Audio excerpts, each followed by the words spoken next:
So this is Amsterdam. It's a lot like Venice in that you have canals and houses and buildings lining those canals. It's a little bit cooler than Venice, although it was warm today. Now the rain is starting to drop. But I could talk about the 49ers as I head over to happy hour.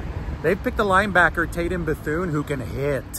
This guy lays the wood. He's a physical player. He's one of those, I think he's a throwback in terms of his propensity to deliver contact. It's going to be really interesting to see how he might be able to fit into that linebacker room. Obviously, grabbing a spot on the 53-man roster as a 7th round pick for Tatum Bethune is not going to be easy.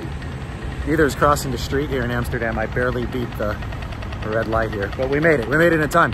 As a 7th round pick, Bethune, I mean, the reason he was a 7th rounder at Florida State was, I think, fairly simple.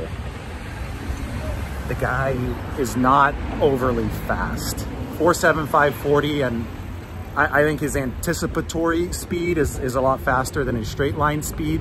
And he plays really aggressive, even though he doesn't have the type of recovery speed that the 49ers have had at some of their linebacker positions. So he's gonna have to make up for it in the NFL. It's really interesting to me because the 49ers drafted 2 linebackers, D. Winters and Jalen Graham, last year. Neither of those 2 guys has quite established themselves, but it's a position that's so important in their defense because they need that position to be an enforcer type position, but they also need that position to cover.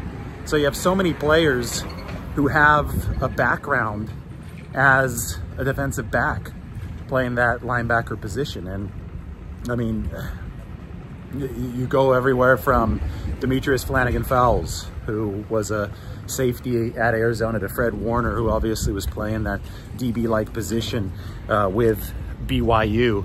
I think that somebody like Tatum Bethune, he's going to have to come at this from a slightly different angle, from the angle of the enforcer who can also cover.